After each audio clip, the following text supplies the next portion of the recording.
Ya, silakan teman-teman, sahabat sekalian yang ingin bertanya, ingin komen, ya mungkin juga ingin sharing-sharing ya. Ini di dua narasumber kita ini dengan background yang berbeda, ya dua-duanya punya kedalaman dari dalam pemikiran tentang politik Islam, masing-masingnya cukup ya menarik tentunya ini.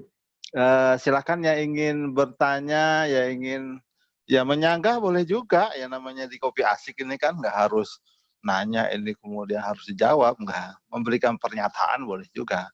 Silakan raise hand ya, mengangkat tangannya.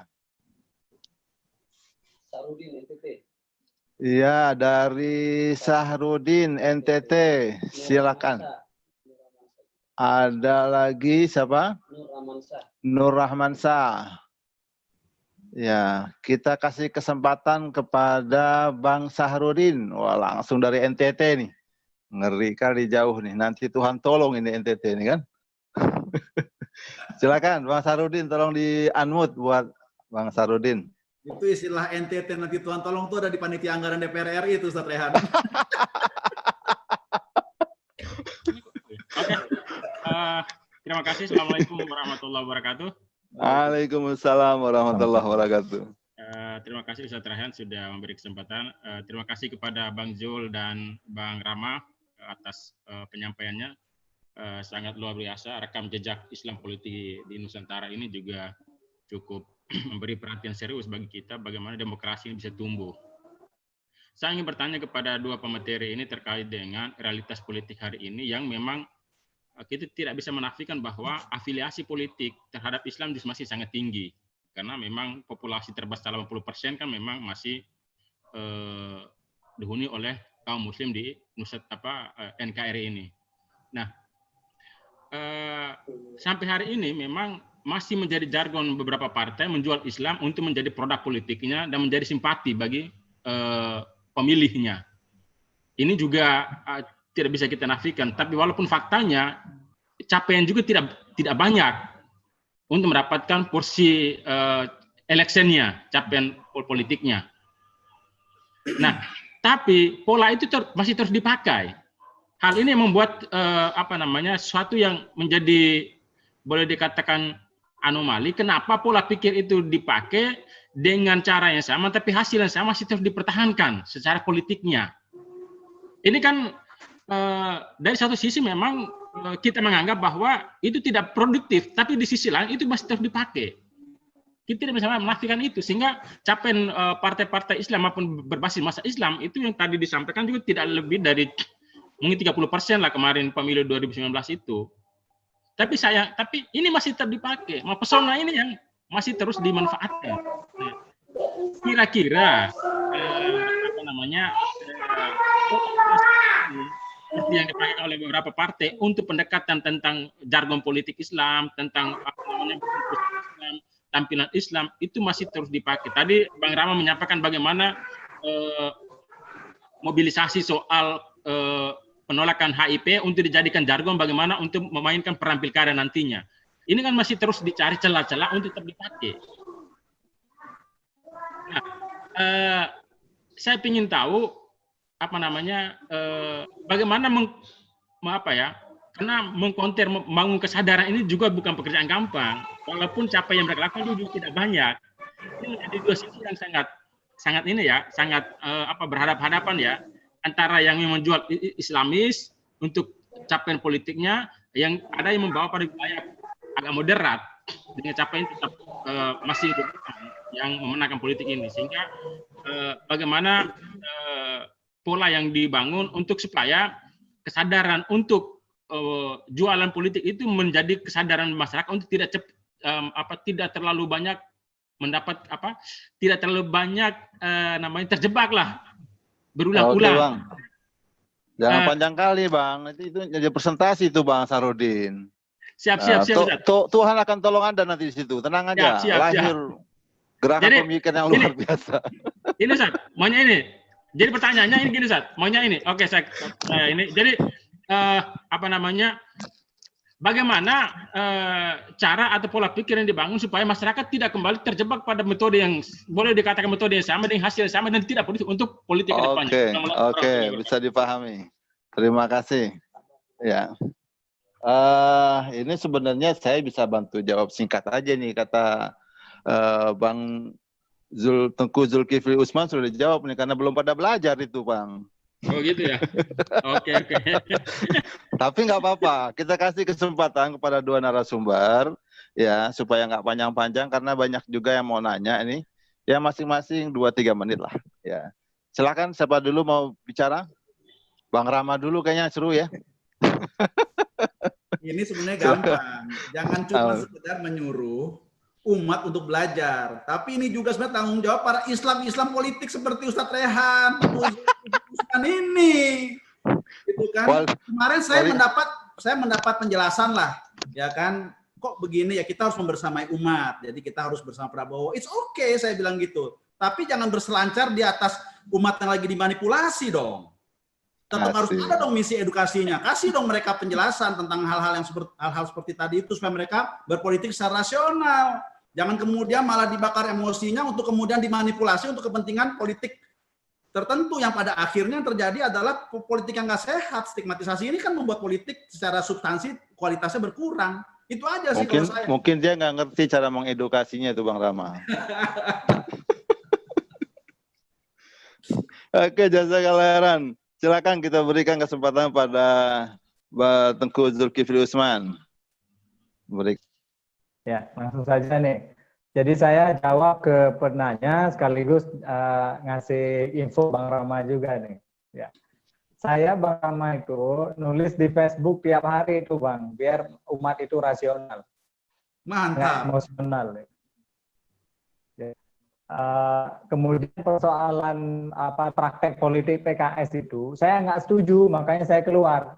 Jadi apa yang dilakukan PKS itu saya udah nggak di situ gitu. Saya nggak setuju menebeng di umat sebagainya, menjual identitas dan sebagainya. Itu saya nggak setuju.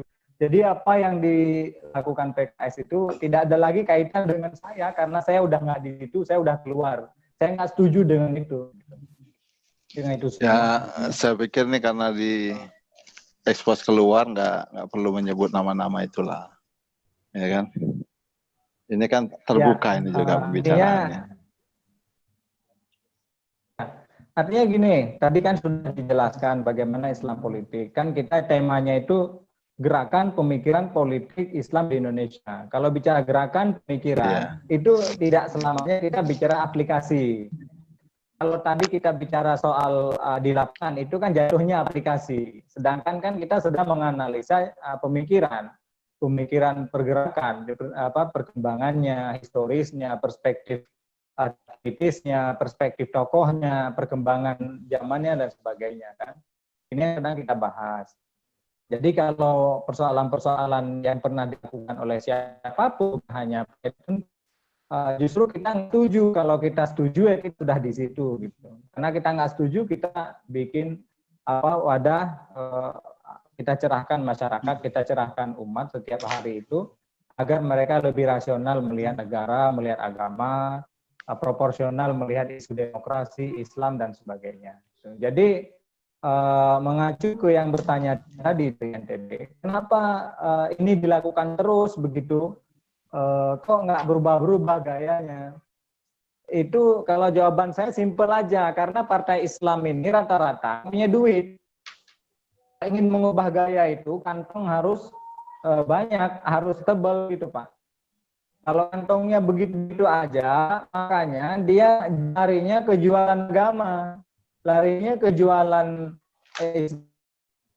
Ya, kita lanjut kepada pertanyaan yang kedua. Ini dari siapa? Nur Rahman Syah. Nur Rahman Syah, silakan. Assalamualaikum Ustaz Rehan. Waalaikumsalam warahmatullahi wabarakatuh. Ya, perkenalkan saya Rahman ya dari Kalimantan Selatan, Gelora Amuntai Tengah, Kecamatan Amuntai Tengah. Saya pengen tanya sih ya. Tadi kan apa Pak Tengku tadi bicara tentang Taliban ya. Sebenarnya dari kemunculan Taliban, ya bukan sih setelah Taliban tersebut berdiplomasi dengan Amerika, saya tuh rada bingung kok ada nih model ekstremis macam seperti ini bisa menang gitu loh, bisa menang dan akhirnya mendapatkan pengakuan gitu. Jadi seperti yang disebutkan tadi, sebenarnya kan model Taliban tersebut adalah ekstremis gitu, tapi kenapa sampai sekarang sudah bisa mendapatkan pengakuan tadi? Artinya mereka sudah, kata Mas pemateri tadi kan, dia tadi sudah mendapatkan sudah merubah cara pandangnya tadi kan. Jadi sebenarnya Taliban itu posisinya sekarang apa sih? Apakah masih ekstremis atau sudah merubah cara berpolitiknya secara internasional? Bisa jadi dia sudah menjadi pos Islamis kah seperti Taliban ini, tapi nggak pos Islamis juga kan? Artinya dia masih pengen menerapkan syariat Islam secara utuh gitu di Afghanistan bagian kekuasaan teritorial Taliban kan, seperti itu. Jadi saya masih bingung nih Taliban ini posisinya di mana itu kan. Oke. Itu menarik bagi saya. Yang kedua nih buat Mas Rama ya, yang bicara ini yang saya tangkap sih ya sebenarnya. Jadi partai, sebenarnya pendekatan orang-orang sekuler mungkin ya, partai-partai umum nasionalis, tapi akhir-akhir ini itu mereka mulai melakukan pendekatan kepada kelompok Islamis gitu, misalkan dengan kampanye menggunakan Bismillah, kemudian sholawatan, kemudian ibu-ibunya kerudungan. Jadi lucunya ya, kelompok nasionalis ini mulai melakukan rebranding dengan cara Islamis gitu. Ya, jadi saya mulai bingung sebenarnya kelompok Islamiskah yang mendekati pemikiran yang lebih umum, atau kelompok sekulerkah yang mendekati kelompok Islamis gitu pada era sekarang ini. Nah, itu aja deh, 2 pertanyaan. Terima kasih dulu. Terima kasih. Dari Kalimantan Selatan, luar biasa. Kita jauh-jauh yang nanyain dari NTT, dari Kalsel, luar biasa. Ya, kita persingkat, mungkin dikumpulkan dulu ya buat narasumbernya. Ini banyak yang nanya sih ya. Berikutnya dari Basri ya. Dari Khairul Basri. Ada pertanyaan tertulis. Parpol Islam di Indonesia tak pernah menang pemilu. Mungkinkah mereka harus bergabung agar bisa menang? Kemudian dari Hasbi Asidiki, apa beda Islam dan Islamis? Itu 2 pertanyaan tertulis. Berikutnya kita berikan kesempatan kepada Bung Johannes Ken. Silakan yang mau. Ini kayaknya dari Jakarta ini. Coba dibuka di unmute Bung Johan. Ya, silakan Bung Johan. Ya, Assalamualaikum warahmatullahi wabarakatuh. Waalaikumsalam warahmatullahi wabarakatuh. Sudah sama. Singkat saya ingin menyampaikan analisa saya bahwa pendekatan strukturalisme dalam sesuatu itu mengakibatkan kita tidak dapat menangkap apa realitas sebenarnya. Contoh, kita menstrukturkan politik aliran di Indonesia itu dengan nasionalisme, kemudian dengan Islamisme. Nah, ini definisinya apa? Itu yang perlu dipertanyakan. Nah, kemudian misal keluar definisinya, yang nasionalisme itu A, B, dan C. Kemudian yang Islamisme itu A, B, dan C misal juga. Nah, apa gunanya? Bagi orang yang berpikir post-strukturalis, maka sebetulnya jaringan-jaringan politik itu tidak pernah ada terikat dengan struktur. Seperti Bang Rama nih, yang ada di PKS, kemudian dia bisa masuk di kontestasi Pilkada Depok didukung oleh partai-partai lain. Itu perlu kita cek. Itu karena Bang Rama Islamnya didukung begitu, atau karena konten tertentu. Nah, ini yang perlu kita perhatikan bersama, bahwasanya ternyata sejak dahulu sebetulnya tidak ada itu istilah nasionalisme dan Islamisme. Yang ada adalah jaringan kepentingan Soekarno dengan beberapa kawan-kawannya, kemudian dia bikin sebuah partai, Tapi apakah kemudian kepentingan Soekarno hanya berjuangkan oleh partainya? Ya tidak, dia pasti lintas struktur. Ada partai lain yang juga mendukung dia. Begitu pula ketika melihat, oh ini adalah agenda anti-Islam. Loh, Soekarno itu Muslim. Bahkan Aidit juga Muslim. Nah, jadi kita seringkali terjebak pada struktur. Kita melihat manusia pada struktur besarnya. Kita melihat politik pada struktur di belakangnya. Ini partai apa yang mendukung? Oh, ini partai Islam. Loh, kalau partai Islam artinya apa? Apakah partai itu pernah bersyahadat begitu? Kan nggak pernah. Yang bersyahadat itu hanya manusia. Apakah itu partai nasionalis? Loh, apakah partai itu kemudian mendaftar punya KTP warga negara Indonesia? Kan enggak juga.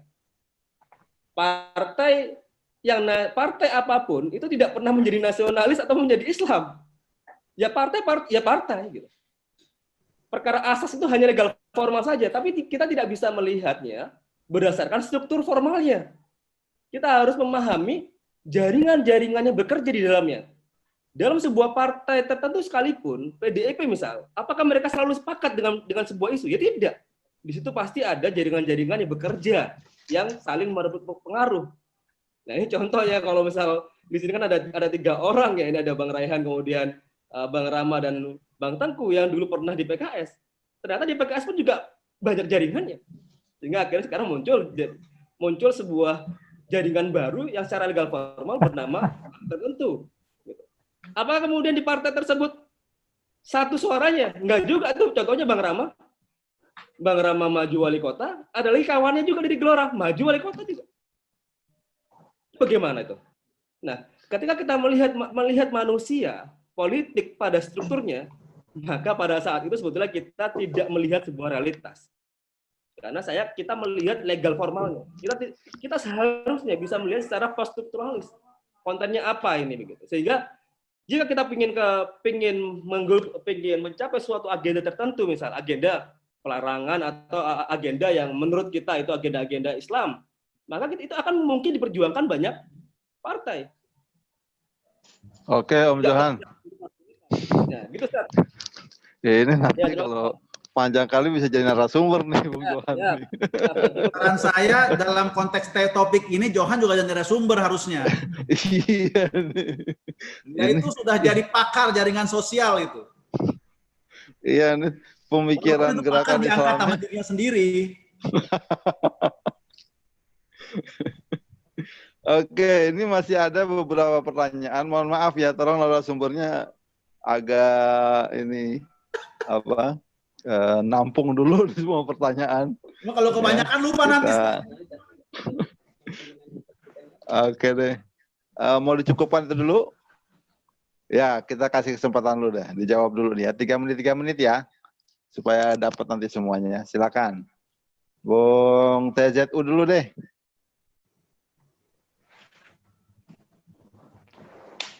Yang mana dulu nih, Pak, yang dijawab? Ada Khairul Basri. Ya. Ya mana aja dulu lah. Mau digabung jadi satu juga boleh. Namanya kopi asik-asik aja nih. Ya.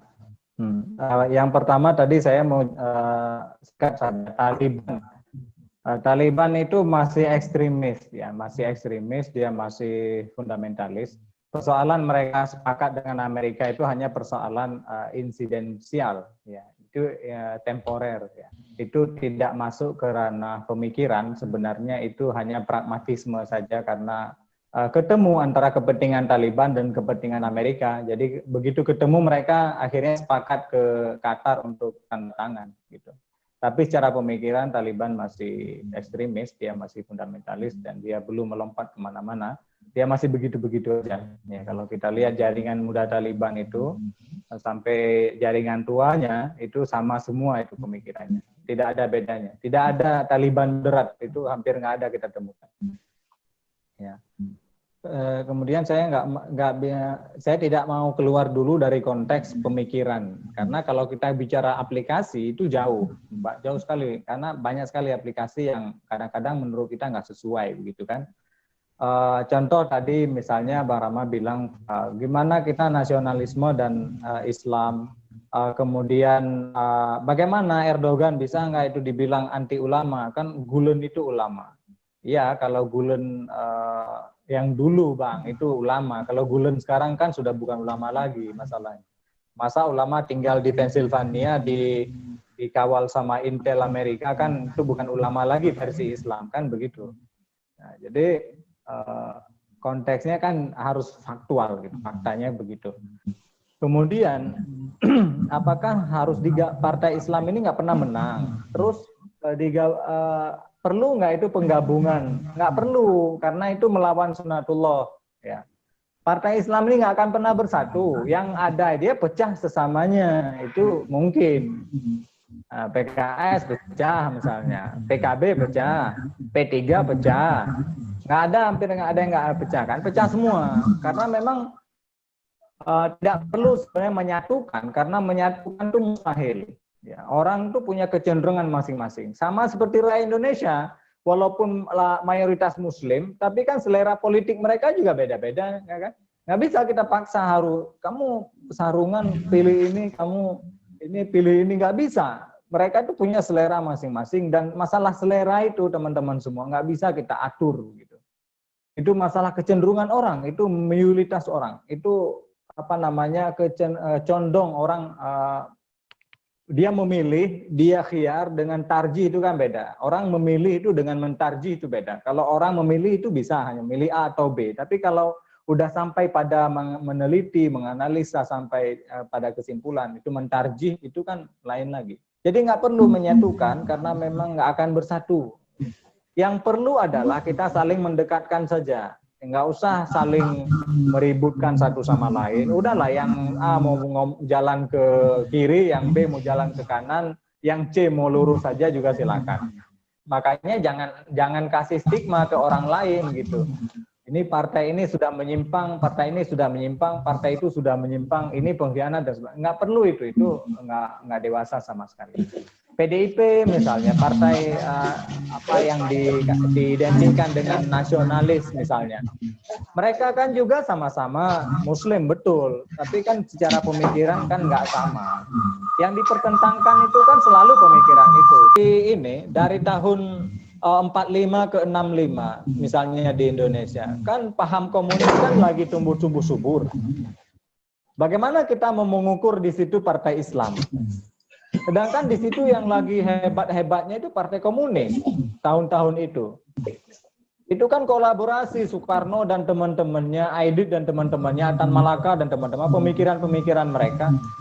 Itu kan 20 tahun itu di situ, bagaimana kita mau mengukur partai Islam di situ? Kan nggak mungkin, karena emang komunis itu pernah ada di Indonesia sejarahnya, pernah ada 3 juta kadernya, pernah ada pimpinannya yang udah jadi Perdana Menteri misalkan.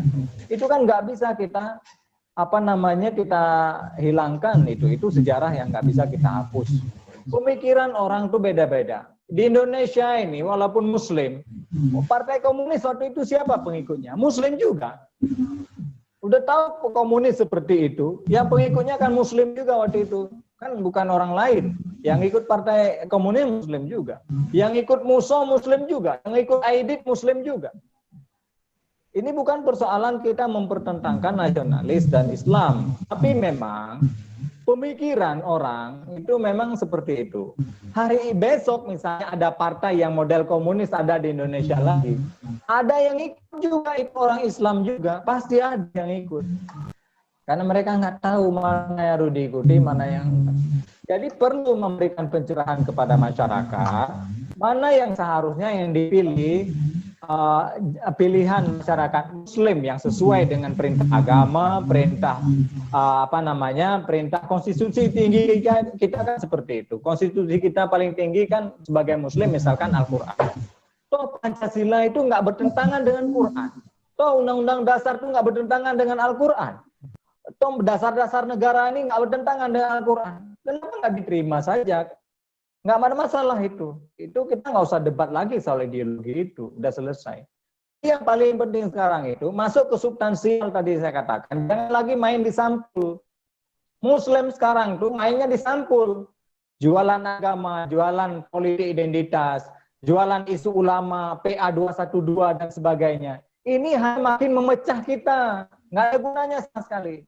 Ini yang saya katakan tadi teman-teman semua. Di Tunisia 50 tahun seperti itu, di stop itu. Kenapa di stop? Nggak ada gunanya, anfaedah. Kalau dilanjutkan, polarisasi semakin kuat sebagai bangsa. Tujuan pun nggak akan tercapai. Untuk apa berusaha? Negara kita nggak cerdas, nggak tambah naik kelas, nggak tambah maju, ekonomi makin nggak jelas, hukum nggak jelas.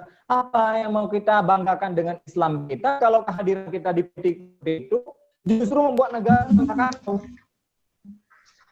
Tapi kalau kita mengkritik penguasa misalkan, maka selalu saya mengajak masyarakat itu dewasa. Yang kita kritik itu kebijaknya, yang kita kritik dalam konteks demokrasi, bukan mengkritik yang nggak perlu. Bukan polarisasi apa isu agama, isu politik identitas dan sebagainya. Kritik aja kebijakannya, kritik aja dalam bidang demokrasinya misalkan. Itu sah-sah saja sebagai warga negara yang menganut sistem demokrasi, mengkritik pemimpin yang memimpin demokrasi. Tapi nggak usah dilebarkan ke mana-mana. Itu yang saya bilang, oh ini orang Islam sekarang ini dengan cara begitu, udah tahu suara nggak naik, tetap saja masih seperti itu. Kenapa teman-teman semua? Karena yang pertama ada malas mikir. Malas ijtihad, mau bikin cara baru nggak punya uang. Partai Islam ini uangnya kurang. Begitu uangnya kurang, larinya ke zuhud. Dia bilang money politik haram. Padahal kalau ada duit, mereka juga money politik. Caleg-calegnya itu money politik. Begitu nggak ada uang, mereka larinya ke hal haram. Itu menurut saya disatukan, masing-masing menghormati caranya masing-masing, tapi secara pemikiran memang ada yang orang fundamentalis, ada orang radikal banget, ada orang yang modern, ada orang yang berpikiran terbuka dan sebagainya, inklusif dan sebagainya. Itu sesuai hidupnya masing-masing. Apa yang dia baca, di mana dia tumbuh, di lingkungan siapa, dengan siapa gaul, siapa guru, apa doktrin di kepala, apa doktrin di pengajian, itu untuk orang seperti itu. Makanya jangan salah guru, jangan salah baca buku, jangan salah berteman, jangan salah hubungan. Anda jadi radikal memang bisa, jadi komunis saja bisa, muslim jadi komunis itu bisa, muslim itu jadi sosialis bisa, dia jadi ateis juga bisa. Jadi itu tergantung orang yang lingkungannya bagus, pendidikannya bagus dan sebagainya, dia akan memilih jalan yang terbaik untuk politik. Saya kira nggak perlu dibenturkan lagi Islam nasionalis ini.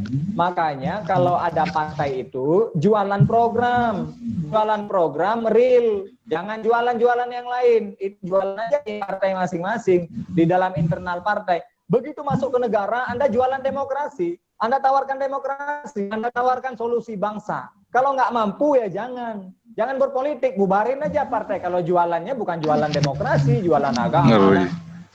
Ngeri kan. Begitu ya. Oke. Luar biasa ya, jazakallah khairan. Bung Rama mau tambahin? Ya ada beberapa yang ditanyakan ke saya ya. Jadi ya silakan. Saya coba mencerna nih apa yang disampaikan oleh beberapa penanya, sekaligus juga mencerna jawaban dari Bang Tengku ini, karena dalam beberapa hal kontradiktif menurut saya ya. Asik. Ya kan ini kita diskusi aja, santai aja. Iya, makanya asik kena bilang. Jadi kenapa kok tadi dari Nur Rahman Syah ya, Nur Rahman Syah ya. Bilang kenapa itu kok yang nasionalis juga assalamualaikum, kenapa yang ini juga mendekat ke Islam segala macam. Loh ya tadi itu yang dijelaskan oleh Bang Johan itu menurut saya, bahwa kita ini terkadang melakukan kategorisasi atributif yang ternyata juga nggak relevan dan nggak interpretatif dan nggak representatif sebenarnya dengan kondisi realnya yang terjadi gitu loh, sehingga pada akhirnya kita kemudian ya nggak bisa tuh menjadi post Islamis atau post strukturalis pada akhirnya sebenarnya, kalaupun kita pengennya begitu. Karena kalau post strukturalis atau post Islamis itu ya sebagaimana dibilang Bang Johan tadi, kita melihat bagaimana kemudian itu lebih jauh ke dalam, tidak lagi melihat pada bungkus dan sekat tadi. Karena kalau kita bicara soal Kenapa dia assalamualaikum lah yang dia Islam? Ya masa dia nggak assalamualaikum? Memang yang bisa assalamualaikum cuma yang dari anggota dari partai Islam. Karena yang bukan dari partai Islam juga ternyata Muslim gitu loh. Dan kalau Muslim dia kan juga sholat, dia juga mungkin berdoa dan kemudian dengan cara Al-Fatihah dan kemudian juga assalamualaikum gitu loh.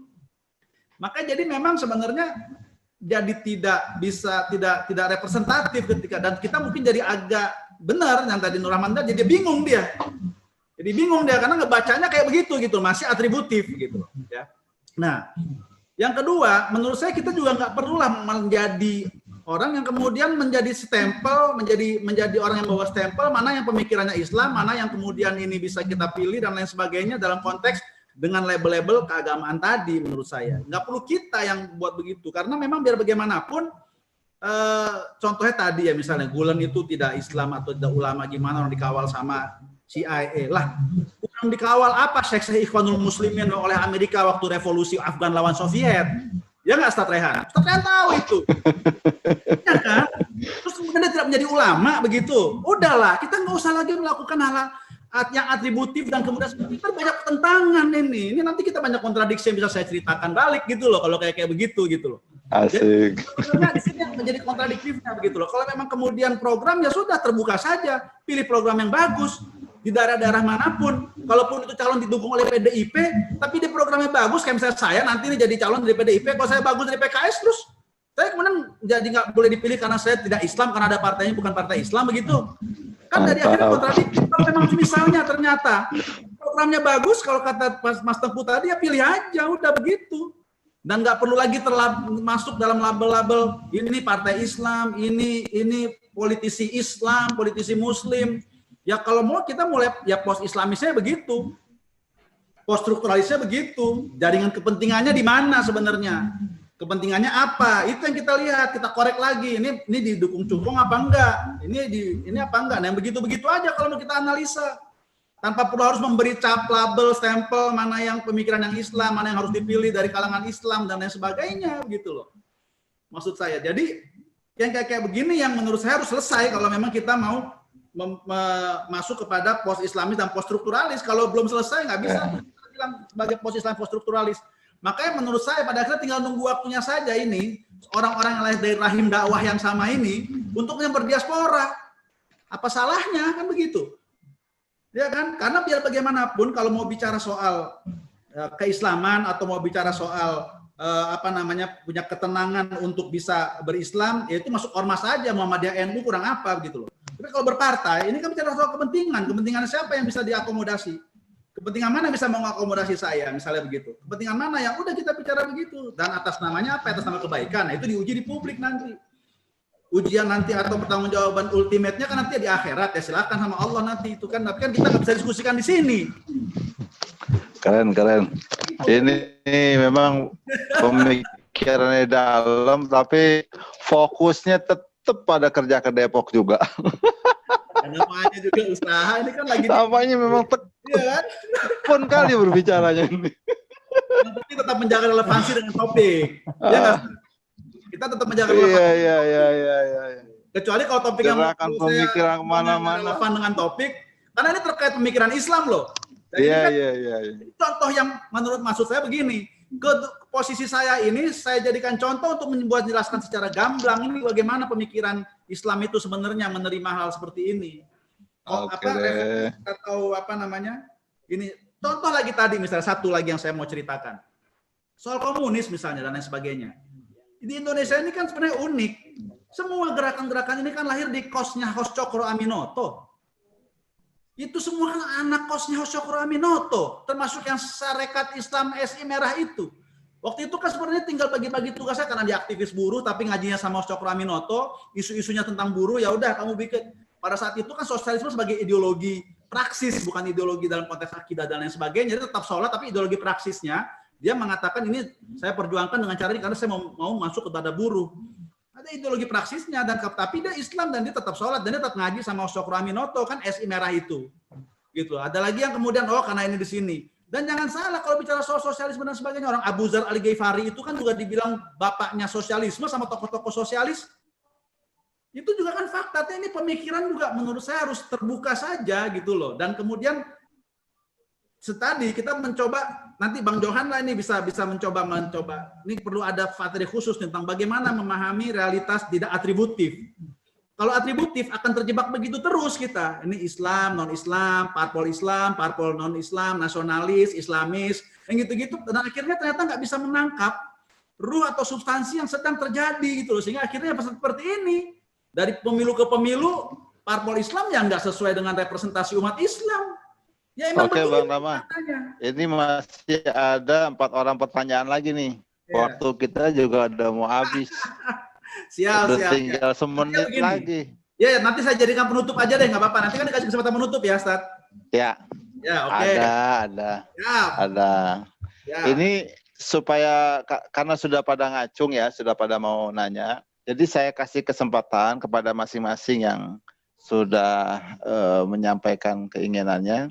Setengah menit ya, untuk menyampaikan pertanyaannya, jangan panjang-panjang karena waktunya terbatas. Yang pertama Angelika, coba di unmute Angelika. Ya,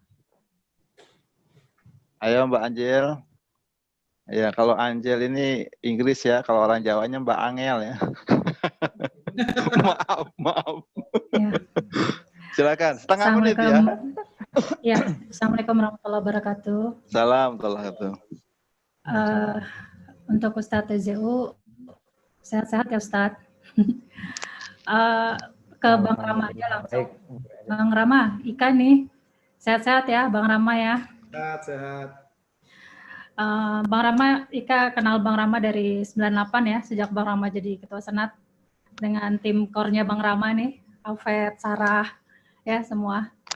Langsung ke poin aja, Kang. Iya, Ya, ini Bang waktu Rama. terbatas ya. Apalah nostalgia dikit Ustadz Rehan nih, aduh. Waktu nostalgia nanti di warung kopi aja, jangan di sini. Namanya juga warung kopi, katanya ngopi asik. Bang Rama langsung aja Bang Rama. Udah mau tutup. Bang Rama siap nggak memberikan indikator saat nanti, karena ini kan relevan sekali dengan perkataan Bang Rama ya, no atribut. Berarti kita bicara indikator langsung indikator kerja. Karena ini kan sebenarnya ditantang juga sama Presiden Jokowi, 100 hari kinerja pertama Presiden Jokowi. Dan itu sebenarnya beliau rilis ketika 100 hari itu, tetapi tidak ingin di cross check gitu. Nah ini jangan sampai kejadian lagi nih di generasi muda. Di dalam hal ini misalnya harapan kita kepada Bang Rama. Apakah Bang Rama siap di cross check programnya ketika nanti ya dalam konteks kampanye ya, dan itu kemudian akan menjadi memperkuat dalam hal ini nilainya Bang Rama sendiri ya, nilai jual Bang Rama sendiri. Terus mungkin satu, kalau berkaitan dengan perspektif Ustadz TZU dan Bang Rama, saya rasa juga kita sepakat tidak perlu disepakati gitu ya Bang Rama. Jadi Bang Rama nggak perlu juga memaksakan sih sebenarnya versinya Bang Rama gitu ya. Karena Ustadz TZU pastinya juga dengan latar belakang beliau punya syariah kemudian masuk ke politik, pasti itu menggawangi gitu ya. Sementara Bang Rama banyak di politik praktis. Kira-kira begitu. Oke, terima kasih Mbak Ika. Kita lanjut kepada Tony di Depok. Coba di unmute. Tony Depok. Silakan Ton. Bentar. Nah, ini dia sudah menyampaikan juga tulisan pertanyaan, saya bacain dulu ya biar cepat ya. Pertama, perlu pemetaan baru dalam memandang gerakan politik Islam yang sebetulnya sangat dinamis. Jika peta ini tidak diupdate oleh para pemikir, maka bisa membuat jalur politik menjadi tersesat dan tidak efektif. Silakan, ini sudah live, ngomong langsung ke Bang Rama. Ya baik ya. Tadi tuh saya mau nyapa dulu sebetulnya. Terima kasih Bang Rehan. Pak Hendro telah memberikan waktu pada saya. Bang Zulkifli juga saya baca terus tulisannya, dan juga calon wali kota saya nih sebagai warga Depok ya, Bang Rama. Tim set kayaknya nih. Ya. Belum calon, masih bakal calon, belum dapat kendaraan ini. Oh. Ya mudah-mudahan Bang. Gerakannya SMK Bang, SMK. Ya jadi ini saya harap masih dalam pemikiran para cendekiawan ini tugasnya memang membentuk peta Bang. Dan peta emang berubah terus gitu. Tadi menarik sekali pemaparan Bang Zulkifli bahwa tentang Islam fundamentalis, terus juga Islam apa tadi lagi, dan akhirnya postmodernis. Kalau saya melihat Bang, justru yang postmodernis itu justru kita lihat seperti apa namanya Golkar lah gitu loh. Itu kan ada punya akar dia dari HMI yang di latar belakangnya juga dari Masyumi, terus juga PDIP misalnya. Terus PDIP itu kan juga membuat Bamusi, walaupun orang bilang katakanlah ini untuk menangkap ceruk Islam, tapi justru apa namanya dari NU hasil survei itu saya dengar banyak pemasukan di 2019 ini masuk ke politisi ke PDIP. Itu kan sebuah fenomena menarik yang harus kita baca update-nya gitu. Bagaimana memandang pemetaan selama ini. Nah, pemetaan ini kan saya pikir terus berubah ketika tadi petanya ada 3, terus juga mungkin pendekatannya banyak dan nah ini pemetaan ini sangat penting sehingga bagaimana politisi tidak salah memandang partai-partai dan sebagainya, sehingga menggerakkan apa namanya nilai-nilai Islam, katakanlah ini bisa lebih jalan lebih cepat Bang di jalan tol. Saya suka juga dengan pemikiran Bang Rama ya. Kalau saya bergerak sebenarnya berawal bukan dari partai dakwah tapi saya simpatisan aja. Alhamdulillah dengan jalan sekarang ini saya diberi kesempatan untuk masuk ke katakanlah kelompok arah baru. Dan Oke, Tony. Waktu kita cuma setengah menit, jatahnya itu udah kelebihan nih. Penting ini Bang. Masih ada lagi yang jauh-jauh nih dari Bali, dari Batam mau ngomong juga. Nanti tim ses ngomong langsung lah ke orangnya ya. Nggak usah di sini. Saya mau kritisi Bang. Bang Rama pemikirannya terlalu jauh gitu, terlalu jauh pemikirannya, tapi kondisi masyarakat itu belum tentu bisa secepat itu. Artinya begini, justru bisa dianggap oleh publik ya, katakanlah kalau kita ngomong Depok ya, sebagai ini katakanlah terlalu jauh, terlalu ke kiri dan sebagainya. Karena itu perlu ada jembatan Bang mengkomunikasikan di antara pemikiran Islam atau karena masyarakat bagaimanapun memandang peta-petanya masih peta-peta lama. Oh ini kelompok ini non-muslim, kelompok ini nasionalis, seperti itu Bang. Jadi sip, Ton. Kayaknya udah ketangkep pertanyaannya ya. Kasihan nih waktunya nih, udah kelewatan kita nih. Maaf ya. Ya, Assalamualaikum. Maaf ya. Assalamualaikum. Ya, kita kasih kesempatan kepada Mas Oki Hadi Saputra dari Bali. Coba di-unmute ya. Oke, silakan Mas Oki. Terima kasih sebelumnya Pak Rehan, Ustaz Rehan. Saya Oki dari Bali. Ini terutama pada pemateri ya. Mohon maaf tadi saya telat, mungkin tidak bisa menangkap secara itu. Langsung saja. Kebetulan saya dari pertanyaannya langsung saja ke poinnya. Kira-kira seberapa yakin kira-kira dalam kancah Pilkada 2020 yang terdekat ini bagaimana peran Gelora untuk menghadapi itu semuanya? Apakah turut serta atau bagaimana? Seperti itu. Yang kedua, kalau misalkan tidak turut serta, kira-kira apa yang kita lakukan? Entah itu cabik-cabik kanan kiri atau cabik-cabik maksudnya senggol kanan kiri atau mungkin kita lihat bagaimana kondisi perpolitikannya seperti itu. Yang ketiga terakhir yaitu adalah terkait Pilpres 2024 nanti. Seberapa jauh kita menghadapi itu atau mempersiapkan itu dan kira-kira langkah apa saja yang paling strategis untuk kita siap main di perpolitikan 2024. Kurang lebih seperti itu, Bang. Oke, terima kasih. Ini tema kita tentang gerakan pemikiran, bukan masuk ke partai politik ini. Nggak apa-apa, Bang. Nggak apa-apa, Bang.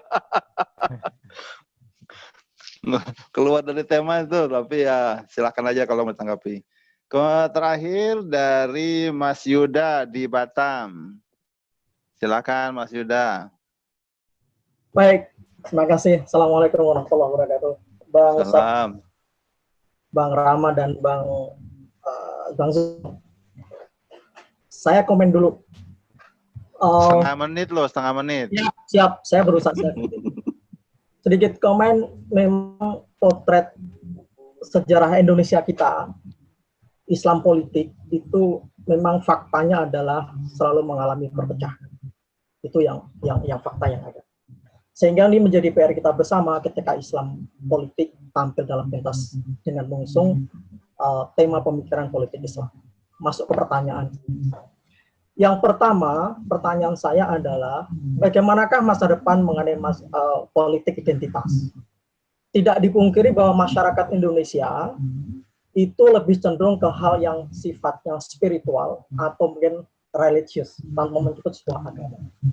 Ini akan menjadi rawan ketika ini dimanfaatkan dalam momen politik. Itu pertanyaan saya pertama mengenai politik identitas. Pertanyaan saya yang kedua. Udah habis tuh setengah menit. Pertanyaan saya yang kedua. Oke, lanjut. Jadi aja.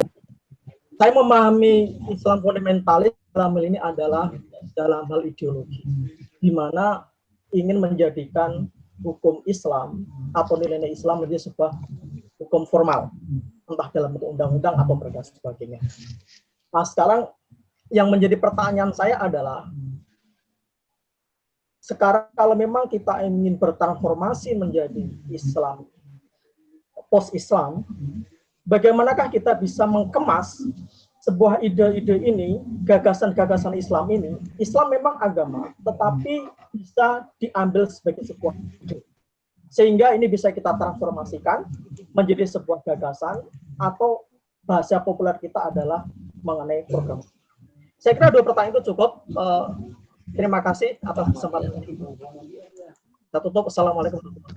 Salam, terima kasih banyak, luar biasa ini pertanyaan dari NTT sampai ke Batam, yang hadir juga dari Papua, saya lihat juga sudah ada yang hadir, ya. Ini jawaban langsung sekaligus closing statement ya kepada masing-masing narasumber, karena kita sudah lewat 10 menit dari janji kita. Silakan dari Bang Rama dulu. Bismillah. Alhamdulillah. Alhamdulillah masih baca Bismillah ya Bang. Gini. Tadi yang terakhir Yuda ya. Yuda dari Batam. Ada statement yang menarik. Islam politik itu memang berpecah. Nah ini PR kita. Bagaimana nih supaya bisa menekankan agenda-agenda kita ke depan. Nah, saya mau berpikir lagi nih agak post-strukturalis nih sama post-modernis nih. Islam politik banyak kali pos-posan ya. Islam politik itu berpecah. Jadi gini, Islam politik itu berpecah. Jangan-jangan itu bukan PR. Tapi ya terima itu apa adanya, emang begitu gitu. Nah kalau sudah seperti kenapa? Karena ini kan kita bicara soal, tadi yang dibilang Bang Johan tadi, bahwa ini ada jaringan-jaringan sosial yang mengikat seseorang, individu itu. Dia mungkin Islam, tapi kenapa nggak masuk PKS lah? Ya orang pamannya pengurus PDIP daerah situ, masa dia nggak masuk PDIP gitu loh. Terus apa masalah dia dengan keislamannya gitu loh.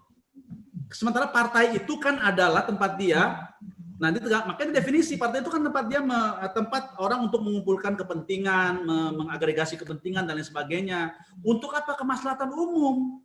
Disitulah nanti kalimatun sawahnya kemaslahatan umum itu gitu loh. Nah, bagaimana agenda-agenda yang so-called itu dibawa oleh ajaran ada nilai-nilai Islam itu bisa berkembang nantinya dalam konteks seperti ini yang berpecah. Ya makanya kemudian kita jangan melabelisasi dan membuat atribut-atribut seperti itu. Ada muslim yang di PDIP, ada muslim yang di Golkar, ada muslim yang di mana lagi, di PAN dan lain sebagainya. Kalau bicara soal undang-undang anti pornografi, masa nggak dukung?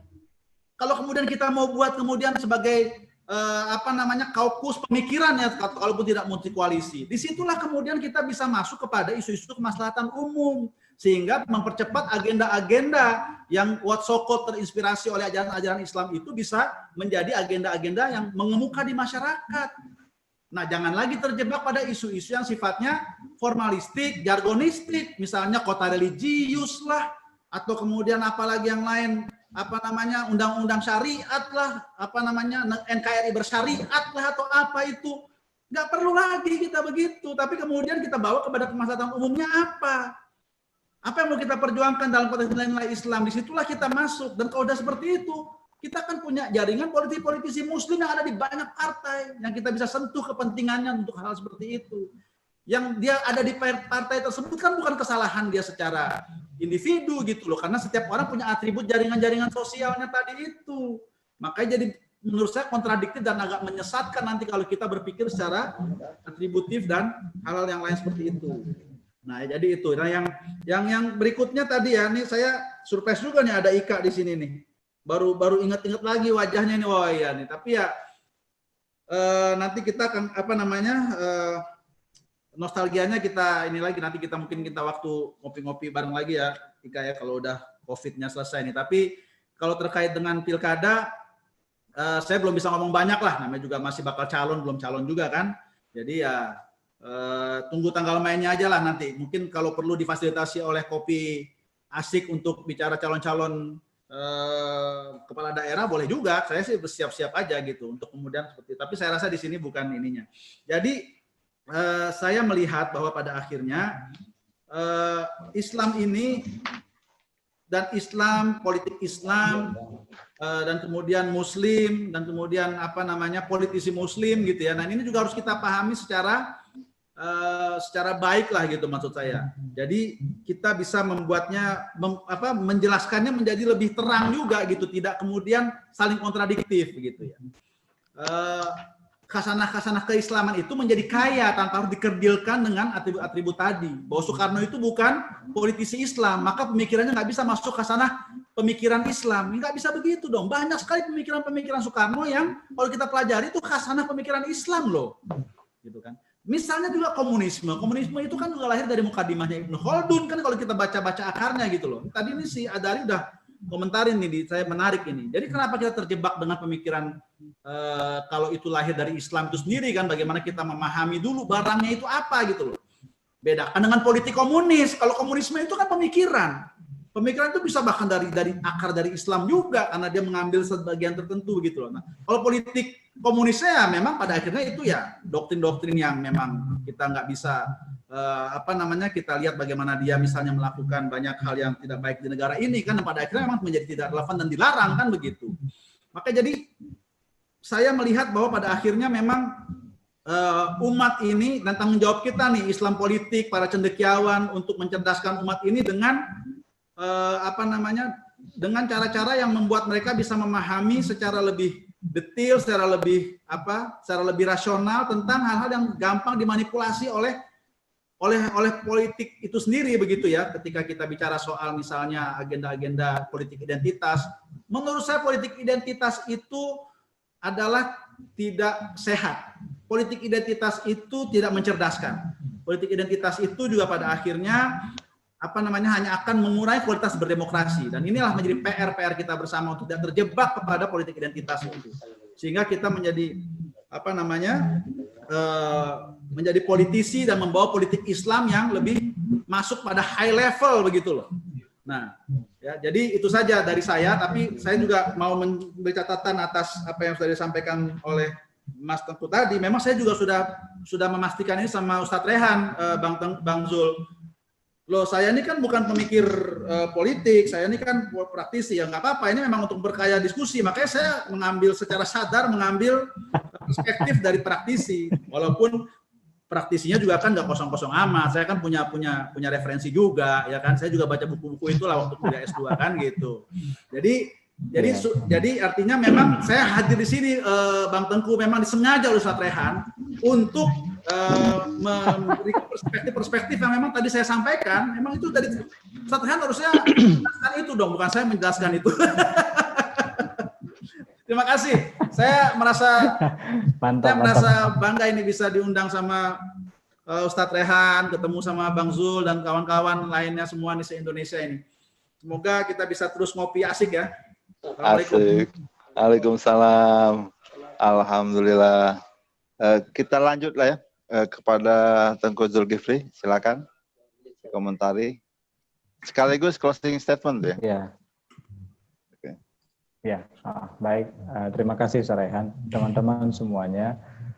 Saya pribadi dari awal ingin konsen di pemikiran ini karena tema yang dikasih ke saya malam ini adalah gerakan pemikiran politik Islam Indonesia. Jadi konsen di pemikirannya. Ya.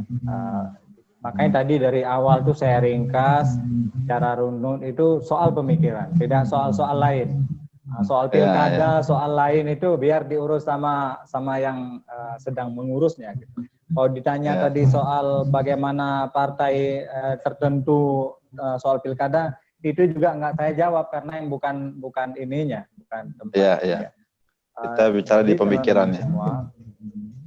Ya. Soal pemikiran ini teman-teman semua, orang nggak bisa nggak bisa seragam. Makanya Al-Quran itu kan menyuruh kita bertoleransi dengan segala perbedaan ini. Perbedaan lisan, perbedaan warna kulit, perbedaan suku, perbedaan pendapat, perbedaan kecenderungan berpikir itu nggak bisa dipaksakan. Itu mau dipaksakan gimana pun tuh nggak bisa. Dan makanya lahirlah berbagai macam perbedaan dan kita disuruh untuk legowo jiwa besar gitu untuk menerima semua perbedaan ini. Kita lahir dari rahim yang sama, dari Indonesia yang sama, kita makan dari hasil yang sama, dari atas tanah yang sama, dan kita akan dikebumikan insya Allah di dalam tanah yang sama. Kenapa kita berantem sesama anak bangsa itu? Makanya teman-teman semuanya, yang disebut dengan post-Islamis itu nggak perlu diperdebatkan lagi. Mari kita sama-sama membangun Indonesia ini dengan segala perbedaan kita ini kita jadikan sebagai kekayaan. Jangan lagi disekat-sekat. Kasihan. 2030 misalnya, 2035, 2050 itu kita kan penduduknya nambah terus, bisa 500 juta, bisa 400 juta. Kalau kita masih sibuk dengan hal-hal begini yang tidak substansial, kapan kita mau membangun bangsa ini? Kapan bangsa ini mau naik kelas? Kapan korupsi mau diberantas? Kapan kemiskinan mau diturunkan? Kapan pencerdasan bangsa itu dilaksanakan? Masih ada loh orang Indonesia ini yang nggak bisa membaca. Masih ada orang-orang miskin itu yang penghasilan di bawah $1. Masih ada orang yang nggak bisa ngapa-ngapain. Itu kan tugas kita mendirikan negara kan untuk itu. Kita mendirikan negara ini bukan untuk berdebat, untuk mensejahterakan rakyat, untuk mencerdaskan kehidupan bangsa. Dengan segala perspektif yang ada, kebetulan Indonesia ini menjadi negara muslim terbesar di dunia. Makanya tema-tema begini ini asik di sini ini dikompor-komporin karena kita emang muslim terbesar di dunia. Nah, begitu juga dengan makanya kan kita dibenturkan ini. Kalau di Timur Tengah ini Sunni Syiah. Kalau di Eropa itu muslim mayoritas, muslim minoritas. Kalau di Indonesia ini NU Muhammadiyah, dibentur-benturkan terus ini, digosok-gosok, nggak akan selesai. Kalau kita terjebak pada begini-begini, kita ini masuk perangkap lawan kita, perangkap musuh kita untuk memecah Indonesia. Kita nggak boleh seperti itu. Indonesia ini wajib bersatu. Anak-anak negeri ini wajib membangun negaranya. Oh, masalah berbeda pendapat, ayo kita diskusikan. Ada partai, kita dirikan panggung untuk mendirikan partai, mendirikan ormas dan sebagainya untuk saluran channel aspirasi kita sebagai warga negara. Gunakan dengan baik, gunakan dengan elegan. Jangan fitnah, jangan suka menyerang satu sama lain, jangan saling menjatuhkan. Nah, begitu juga penguasa, jangan menggunakan buzzer untuk menjatuhkan orang, memfitnah orang, membayar tim untuk membela kesalahannya. Penguasa memang wajib dikritik kok. Orang dia yang dikasih amanah konstitusi, rakyat bersuara kok nggak boleh. Rakyat yang punya kedaulatan, ya itu tidak melaksanakan Pancasila. Yang kita kritik itu bukan karena kita Islamis atau bukan. Kalau yang praktek-praktek salah begini ya wajib dikritik. Dia nggak melaksanakan Pancasila, dia nggak melaksanakan Undang-Undang Dasar, dia nggak melaksanakan konstitusi negara, ya dikritik. Kritik-kritik begini harus diterima oleh penguasa dengan cara yang besar jiwa, bukan menuduh ini Islamis, ini ekstremis, ini radikalis, ini yang nggak boleh begitu. Kita sebagai rakyat cerdas menyalurkan pendapat, penguasa sebagai orang berkuasa harus berjiwa besar menerima kritik dengan tanpa label-label itu. Kadang-kadang kan umat Islam ini begitu dia dilabelin, ia ikut membalas label gitu. Kamu bilang saya radikal, saya bilang kamu komunis. Gitu. Kamu bilang saya ekstremis, saya bilang kamu PKI. Jadi ini saling gayung bersambut, ini ribut ini. Kenapa? Karena Tidak ada kesamaan konsep dalam memandang Indonesia sebagai tanah air bersama. Cobalah Indonesia nih bareng-bareng kita bangun ya. Tidak ada orang yang yang sempurna, tidak ada negara yang sempurna. Yang penting jalan kita benar, insya Allah kita baik. Kalau kita sebagai Muslim ini teman-teman semua, sudah sunatullah kita ini disuruh bekerja sama dengan semua orang. Dalam hadis itu dibilang apa? Keluar rumah, digunjingin, itu lebih baik bersabar daripada nggak keluar rumah sama sekali bertahun-tahun. Artinya memang perbedaan pendapat di luar sana memang seperti itu, tidak sesuai harapan. Kita berharap dipuji yang nggak bisa, kan ada orang yang nggak senang, ada orang ini seperti ini, tetangga kiri seperti ini, tetangga kanan seperti ini. Inilah realitas kehidupan ini keluarga, apalagi yang negara sebesar ini. Ya. Ibnu Khaldun itu, dia punya buku besar itu Al-Ibar itu, 6 jilid besar yang ditulis mukodimahnya itu hanya mukodimah dari buku besar ini gitu. Jadi beliau itu juga lahir di Tunisia itu ya. Mungkin itu yang menginspirasi sekarang Tunisia itu kan post-Islamis. Jadi lebih ke substansi. Post-Islam itu lebih ke substansi. Enggak jualan agama, enggak jualan politik identitas, enggak suka bentur-benturan, enggak suka berdebat, enggak suka ribut. Jalan negara ini dilalui dengan konstitusi yang sudah disepakati. Jalankan Pancasila, semua anak bangsa menjalankan konstitusi, taat di bawah konstitusi. Mengkritik karena konstitusi dilanggar. Mengkritik bukan karena radikal, bukan karena ekstremis, bukan karena radikalis dan sebagainya. Karena Anda melanggar konstitusi. Karena negara ini disuruh begini, Anda nggak begini. Negara menyuruh Anda ke kanan, Anda ke kiri. Jadi dalam konteks itu berdebat itu sah-sah saja. Namanya juga sebagai warga negara, kita ingin negara lebih baik. Tapi jangan pakai label seperti itu. Saya nggak setuju total itu ya dengan labeling, dengan framing, pencitraan dan sebagainya. Jual demokrasi. Kalau enggak jangan jadi partai. Kalau mau jualan-jualan lain, jualanlah di luar sana. Mau jualan agama ya masuk ke ormas. Jualan politik identitas ya ke Timur Tengah sana atau ke India sana antara Hindu dan Muslim tuh jualan itu. Jangan di sini jualan demokrasi, kita udah 20 tahun lebih. Ayo kita dewasa dong. Udah reformasi 20 tahun lebih kok nggak maju-maju cara berpikirnya. Jangan lagi seperti itu. Partai Islam juga seperti itu. Jangan jualan yang nggak perlu. Anda di demokrasi, Anda terima demokrasi ini. Jualan demokrasi, berkontestasi dalam kerangka demokrasi, berkompetisi dalam kerangka demokrasi. Jangan di luar itu. Jangan ada ruang gelap. Ada rapat di atas rapat, lalu nanti ada alasan orang menuduh Anda punya hidden agenda. Lalu Anda marah ke dia, kita nggak punya hidden agenda dan sebagainya. Saling sambut menyambut. Jadi jangan buka orang untuk buruk sangka sama kita. Jelaskan agenda kita apa.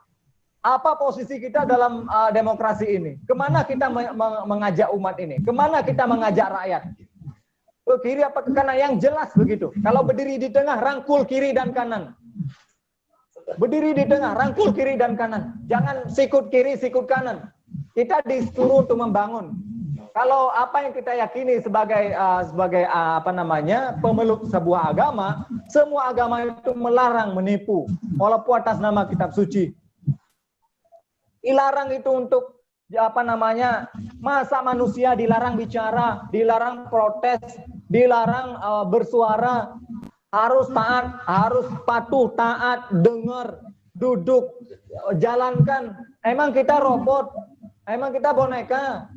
Emang kita apa? Manusia ini kompleks, makhluk kompleks. Makanya demokrasi ini kita sepakati agar kita nggak ribut.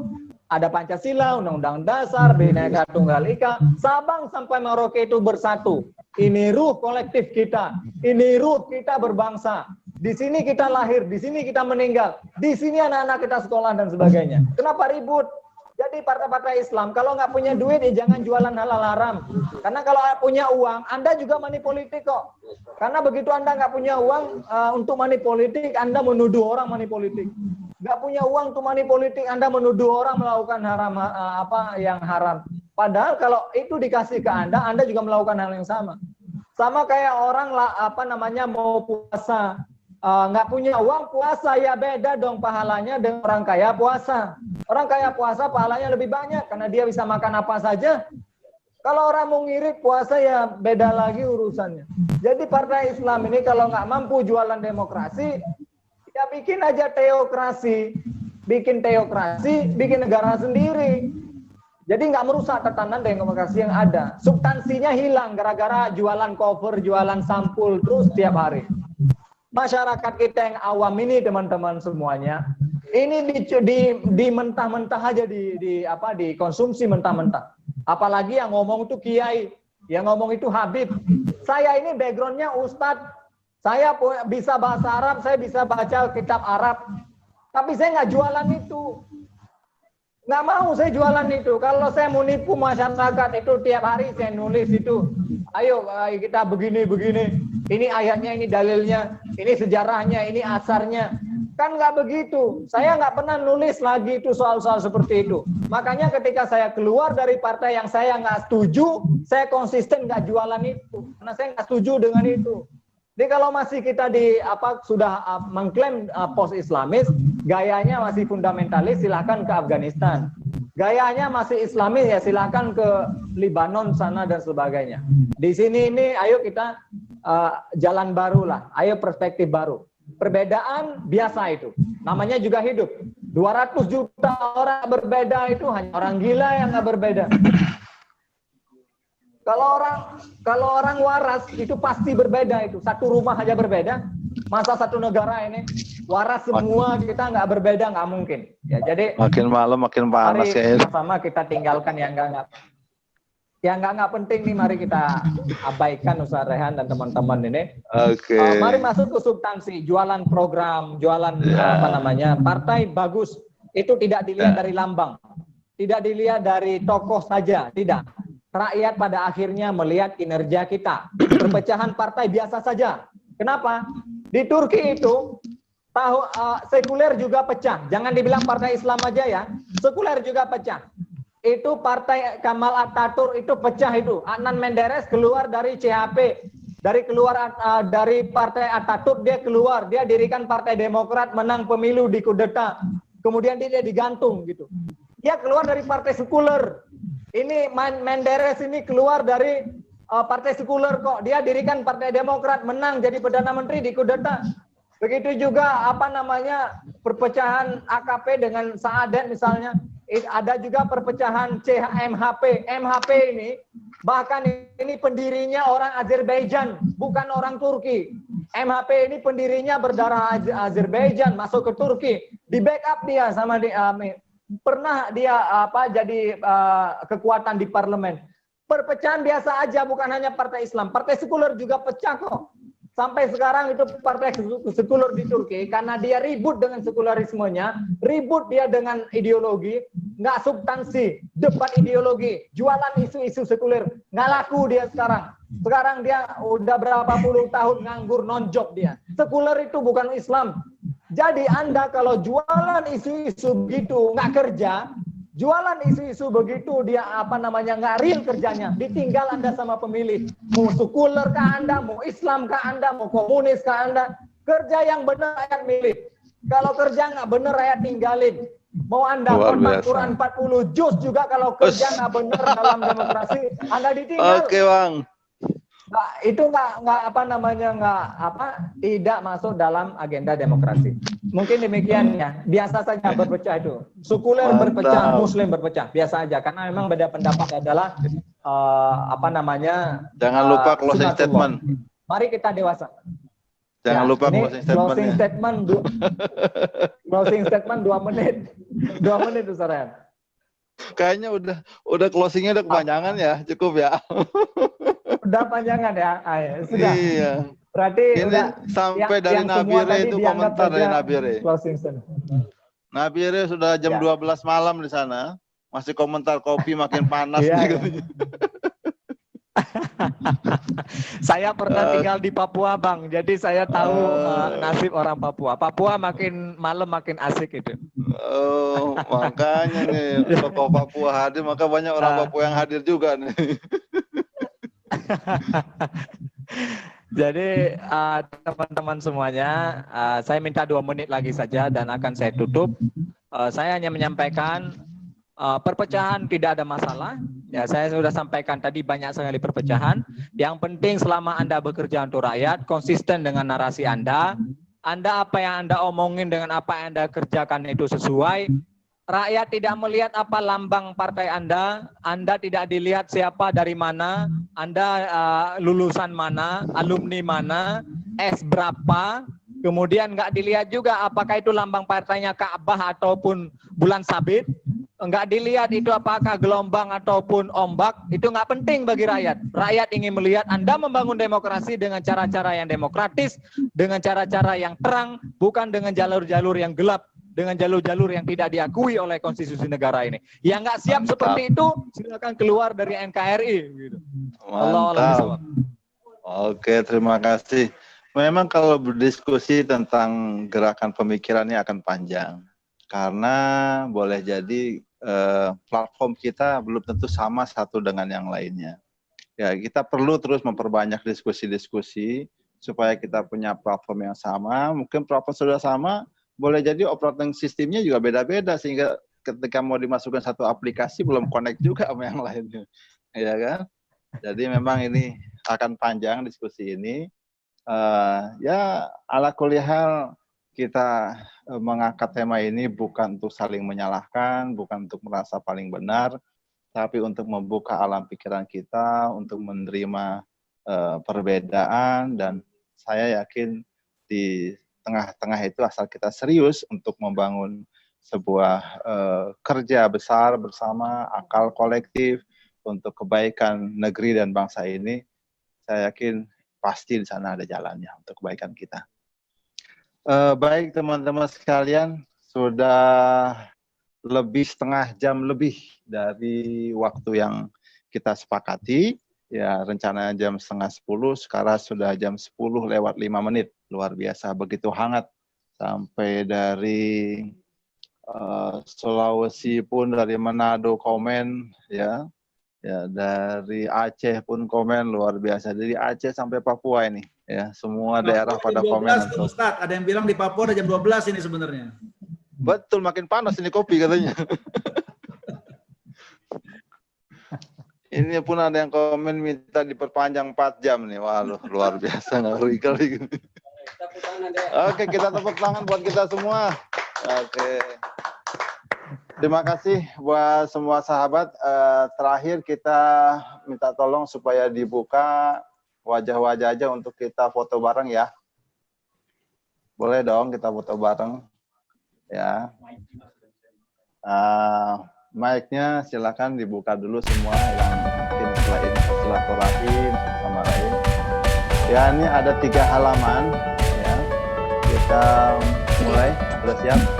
Ya, halaman yang pertama 1, 2, 3. Oke. Halaman yang kedua 1,